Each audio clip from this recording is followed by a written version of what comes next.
Well, I was all ready for Christian to turn up this morning, and he didn't bloody turn up, did he? And the only reason I watched this winner, I don't usually watch the winner's video until a couple of days later when I get round to it. But I wanted to watch this to find out how he won £44,000 in cash. Because that slider, it goes 20, 30, 40 or 50. And I just tried fiddling with it to get something in between. And you can't. So I thought, well, how's he won this then? So I just watched the winner's video. And fair play, this young chap here works for Ryanair. And I didn't think he'd keep this car. What's the guy's name? A tampon jumpsuit. I didn't think he'd keep the car. Because he's too young. I thought insurance was going to be a nightmare. But they help him out with that, and he's won 44 grand. But he is going to keep the car, apparently. And it turns out, what he has 44,000 cash is he left a slider on 20,000. But I didn't notice that there was an offer on last week that if you played for that car, well, I think it was the Sportback actually, that there was an extra £2,000 a month for 12 months. So he had an extra 24,000 for that. So that's how we ended up with 44,000.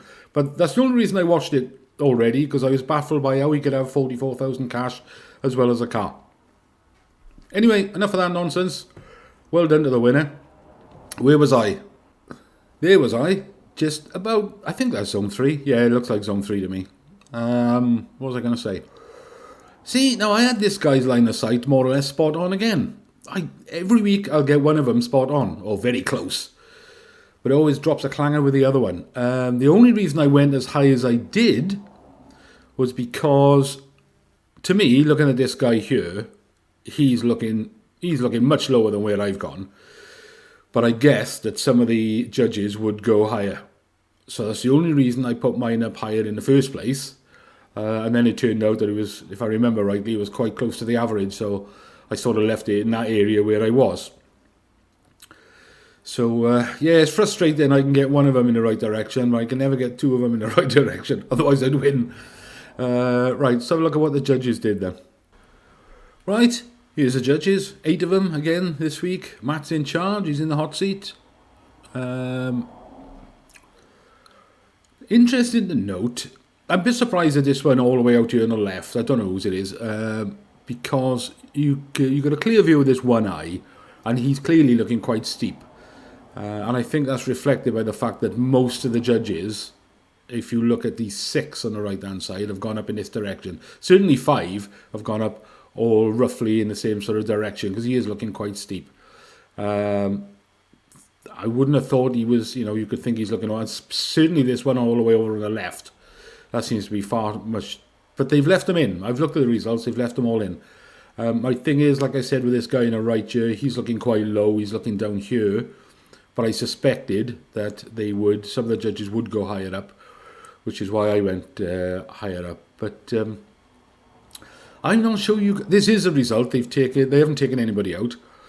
I'm not entirely sure you could, because personally, I'd want to take that one away because I think it doesn't make sense with where the guy in red is looking. But if you do that, it's not that far away from that one there, which isn't that far away from that one. So, and it did sort of end up in roughly the right area as far as I'm concerned. So, I'm not sure. I don't think I would have taken at the end of the day. So, yeah, but quite a cluster here. The height was always an issue. Again, I don't really see him being that high, because when you look at the angle of his head and you might think he's looking higher.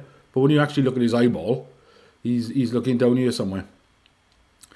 But there we are. Can't be helped, can it? That's the way it is. Let's have a look at this week's picture. And again, I can't remember if I've done a cross or not. I remember looking at it and thinking, oh dear me. Yes, yeah, I did look at it. I think I put a comment on last Saturday's thing as well, yesterday, that this seemed a bit of a disaster to me. Because if I drew lines from this guy, I haven't done a cross. We were sort of looking up there in... I was looking up there in that direction, I think. Yeah, that's about it. That's about where I was looking. And this guy on the right-hand side is looking sort of really steep. Look how steep. Look at the white under his eyes. Looking really steep. So the problem I had is the lines weren't crossing over anywhere. So then I thought, well, okay, what are the judges likely to do here? Because normally they'll only go by one player. one player's eyes, rather than sort of say I'll go in the middle. So I was really buggered here. I didn't know what the hell to do. So if I look at this here, I've got to decide, are they going to follow this guy's eyes? And I think they will, even though if you look at their arms, they're both playing darts. Motivated, no doubt, by the new guy, Littler, this one, that middle-aged teenager, the 40-year-old teenager that's just won the darts. Well done to him. So I honestly don't know what to do. I'm baffled here because I just can't. The eye lines don't cross over. So I have to assume that the ball is between this player here and us. So it's ahead of him and he's looking sort of 3D-ish. And I've got to go then, I suppose, up in this direction. I still think it's quite high. It's got to be quite high, isn't it? So, I don't know. I really don't know. I'm going to stick across there as my first cross and work from there. It's got to be, even though they're battling with each other, you know, pushing each other out of the way or everything, it's got to be high. Have I gone too far to the right there? See, if the judges take both of them into consideration, then there are going to be some over here as well, in which case the cross is likely to be over here on the H.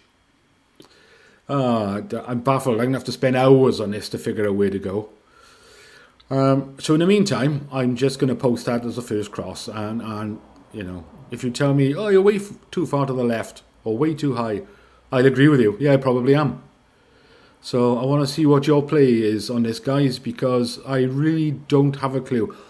I'll be playing my free ticket, but I've never not added the extra £1.50 for the extra 50 grand cash, but I won't be doing that this week because I think it could be absolutely anywhere across this M to anywhere. It could even be over here on the R. This will probably be the biggest spread we have ever seen. So I'm just going to put that one down first and don't take it too seriously when I put this coordinate in there. So let me know what you think, guys. Let me know how you got on this week. I think a few of you would have been quite close this week. But leave me a coordinate for Saturday so we can see what people are thinking. And I'm expecting it to be a massive spread. Anyway, let's have a look at Revcomps. Well, I said I was cutting right back. Kev, you'd be pleased to know I stuck to my resolution, even though it wasn't actually a resolution. I've got nothing on any car on Revcomps at the moment. So this is going to be Thursday's draw. The only two I liked there was this pop-top camper here. I think it was a long wheelbase one. And I do love a Golf GTD because they're fast and economical. But I haven't ruled out yet playing for this Golf. Didn't fancy the odds on this Mercedes. The Volvo just didn't fancy anyway. And that was too expensive for me. That was £100 a ticket. So I've got nothing on there. My plan was, I usually win credit at some point in a week on the what's the word credit draw that they do on the live draws. Well, they only had one last week and they only had one the week before. But we'll be back to 2 this week. I didn't win any last night. What I'm going to do is play the credit on cars. I'm reluctant to spend my own money anymore. So they put some more on for next Monday. Not spending 12 quid on a ticket for that Merc, even though the odds aren't too bad. 5999. That was not so bad. That Ford Ranger pickup truck. 8,000 tickets and 5.5 quid a ticket. 50,000 on this Mercedes, so I'll give that a miss. Jag just doesn't appeal to me at all. So I've got nothing on here either. Auto draws. Now, my new method this year, I'm either playing for big money, like the Lotto or Thunderball or whatever, or BOTB perhaps, or I'm playing for a cheap runabout. So I'm not paying £15 a ticket, so I'll rule that out. Don't need a big van like that. A Mercedes, no, I didn't fancy that. I quite like these Tiguans, but even though I'm not fussed on this little Vauxhall Adam, it's only 7,000 tickets and it's only 2 quid a ticket. So if I win any credit on Thursday, I'm going to get some tickets for this, ready for Friday's draw. Other than that, I probably won't play anything at all. I got to be honest, I'm getting more attracted now to 7 days performance. I've played them on and off for the last, I don't know, 2 years perhaps. And it was 7 days performance that Pete Savage from Revcomps, Robbie's dad, that's what prompted them to start their own sort of company. Because he won a motorbike on 7 days performance. Now the tickets are cheap, but the odds are high. But the thing is, even though the odds are high, the tickets are that cheap, you just don't care. I've entered a couple today where the tickets were like 25 pence. So I just had a few tickets. Because it only takes one ticket to win it. I mean, it's probably a couple of 100,000 tickets, but I thought, yeah, why not? At least you're in something. Gives you that motivation that you've entered something. So as it stands now, I've entered nothing. So that's it from me. Let me know how you got on. How many of you got very, very close and had your money back. And leave me a coordinate for Saturday then, so we can see where this crazy average is going to be. Because I think this is going to be, I do generally think this is going to be the biggest spread we've ever had. In the meantime, enjoy the rest of the week, guys, and good luck.